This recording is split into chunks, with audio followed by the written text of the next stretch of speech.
We begin with breaking news from Russia. The prison agency there has just announced that imprisoned opposition leader Alexei Navalny has died. Russia's Federal Prison Service said in a statement that Navalny felt unwell after a walk on Friday and lost consciousness. It said an ambulance arrived to try to rehabilitate him, but he died. Navalny's press secretary said they hadn't been informed of his death and a lawyer was on the way to the prison.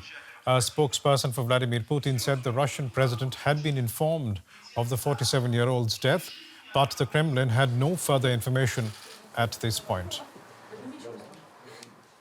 Navalny was a staunch critic of the Kremlin. He was arrested in 2021 when he returned to Russia after receiving medical treatment in Germany for what medical tests showed was a nerve agent poisoning.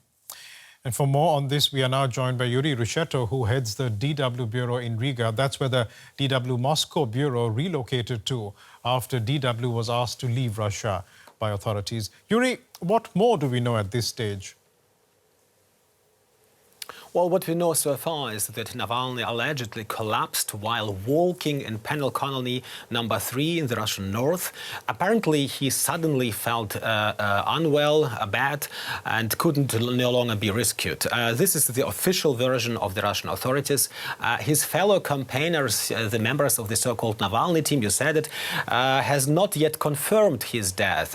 This is what his press secretary reported. She says that Navalny's lawyer is on his way to the penal colony in the Russian north. An interesting detail, maybe, during his lifetime, Navalny's name was almost never mentioned in official news. President Putin also never mentioned his name, but spoke of a blogger or a Berlin patient. This time, Russian news on state television was interrupted and announcers or speakers reported the news of Navalny's death. What does that say to us about who Alexei Navalny was as a politician and, more importantly, what significance he had for Russia? Well, Navalny was certainly the best-known Russian politician, extremely popular in Western countries, controversial in Russia itself, less known among older Russians, but among younger Russians. He was something like the shining light of the Russian opposition. He was often mentioned as the leader of the opposition. The problem is that there has been no common democratic opposition in Russia in recent years, so it's problematic to name him as an opposition leader. What is certain, however, is that he has done the most for the democratic processes in Russia, because he was the biggest and most dangerous critic of the of the Russian President Vladimir Putin. And he is the only politician in Russia, or he was the only politician in Russia, who has managed to bring broad masses of critically thinking Russians onto the streets. Hundreds of thousands have protested against the Kremlin, against Putin and for Navalny in recent years, not only in Moscow and St. Petersburg, but across the whole country, even if thousands had to pay for these protests with their money or their freedom. Who was he, though, as a person, and what was his life like? Well, Alexei Navalny died at just 47 years old. In addition to his political work, he was a lawyer. He also earned his money as a lawyer. He had a wife and 2 children. His older daughter lives and studies in the USA. Navalny himself, of course, became known worldwide when he was poisoned in Russia on a flight in Siberia in 2020. He was then treated in Berlin in the hospital and recovered from his poisoning. And then he returned to Russia in 2021, where he was immediately arrested and put in prison. Many people were very surprised at the time as to why Navalny returned to Russia at all after the apparent attempted murder of him. But he said he was a Russian politician and he wanted to do politics in Russia and not from abroad. In addition to his political work, Navalny was known as an investigative journalist. His team published dozens of videos that exposed the alleged secret lives of Russia's top politicians. And the most famous video seen by millions of people in Russia and around the world was certainly a documentary about President Putin's supposedly secret palace on the Black Sea. So this video was certainly a sensation, and its protagonist, President Putin, was probably not happy about it. You said a while back that he was certainly very popular. Alexei Navalny was certainly very popular here in the West. But how popular was he among Russians? Well, look, as I said, the tragedy of Navalny as a politician was that he risked everything, but still didn't have very broad support among millions of Russians. Yeah, he was popular with the younger people. He used their language of communication, especially YouTube, internet, but he was less popular with the older population, and he wasn't even well known by some. This was also because Navalny was often seen as a protest politician, what he actually was. That means voters knew what he was against, but not what he was for. His return from Berlin after his recovery, after the treatment, was certainly, yeah, a very big topic, and he certainly won the eyes of many people as a brave man. But he became increasingly quiet after that when he was arrested and put in prison. So the state media completely ignored him, and the independent media reported on his harsh prison conditions and also repeatedly published his current political comments. About those prison conditions, what do we know about them? Well, if you believe his team's reports, his prison conditions must have been very, very harsh. Navalny was first held in a prison in Vladimir, near Moscow, in central Russia. Then he was moved some months ago to north, to the penal colony number 3 in Yamalo-Nenetsk. He is said to have been constantly punished and transferred to a punishment cell. The few photos or videos that appeared during his detention showed a very sick man, but still trying to smile and spread optimism. We'll leave it there for the time being. DW's Riga Bureau Chief Yuri Rusheto, thanks so much for that context. Yeah. And for more on this, let's talk to DW's Chief Political Editor, Michaela Kufner, who joins me now from the Munich Security Conference venue. Michaela, news of Alexei Navalny's death has trickled into the conference venue. What are some of the reactions you're hearing? Well, there is a real sense of shock here. We saw the opening of the Munich Security Conference actually start with Christoph Heusgen, the director of the MSC, mentioning that Alexei Navalny had died, he said, only a few minutes ago, and saying that the thoughts of everybody were with his wife, who's also here in Munich, actually, and his children. I spoke to an analyst here who reads a lot into the timing of this death, who says he doesn't believe that this was not a deliberate signal to world leaders gathering here at the Munich Security Conference. So we don't want to go down any kind of rabbit hole of potential theories here, but it is a striking coincidence that news of Alexei Navalny should come just as leaders gather here, with Russia deliberately not invited here, not wanted at the global table, which is there to resolve these many conflicts.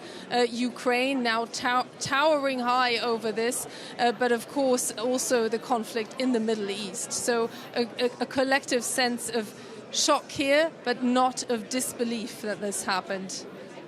Michaela, it is hard to find, I suppose, arguably, any Russian politician who was so loved in the West as Alexei Navalny was. And I wonder what the attendees at the Munich Security Conference have told you about what that means for Russia going forward under Vladimir Putin. Well, this is essentially seen as yet another sign of the decisiveness with which Vladimir Putin wants to disengage completely. The German foreign minister actually in a tweet on X before she headed here, she's on her way here right now, said that Alexei Navalny epitomized the wish for a free and democratic Russia like few others, and that is the very reason why he died, and that her thoughts were with his family.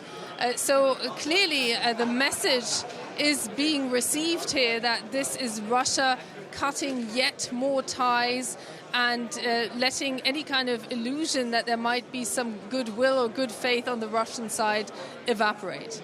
Is there any soul-searching perhaps amongst delegates there or amongst Western nations? Because when Alexei Navalny went back to Russia, they were really unable to influence the Russian government at all as to when it came to how he was treated in prison.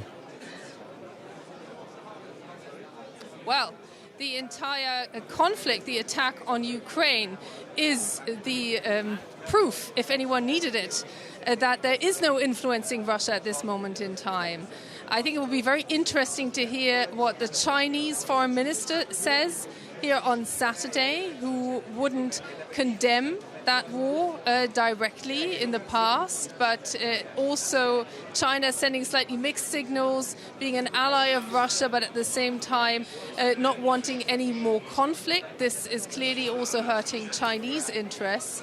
So that will be a very interesting voice to listen to here. But as you said, Alexei Navalny deliberately left the safety of Germany and went back to Russia. So few people are surprised that this is how his life was tragically taken from him by the Russian regime, really.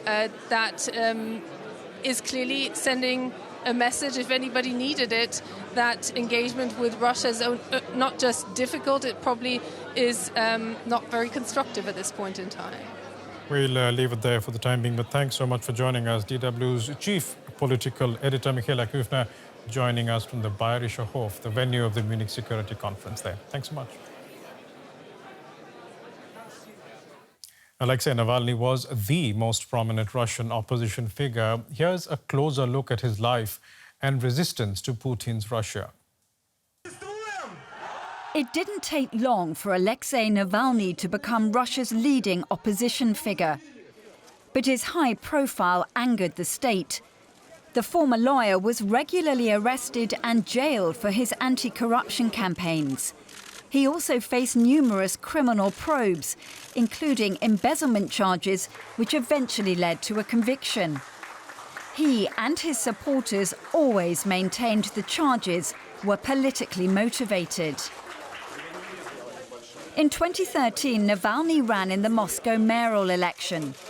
His second place galvanized his supporters, and in 2016 he said he'd stand for president against Vladimir Putin. His growing political profile only earned him more enemies. He faced attacks like this one at an airport in southern Russia. A year later, he was hospitalized after being hit with green chemical dye, leaving him almost blind in one eye. Navalny was barred from running against Putin in the 2018 election because of his embezzlement conviction.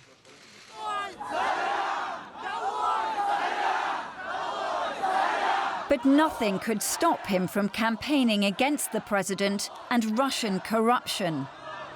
Not even frequent arrests.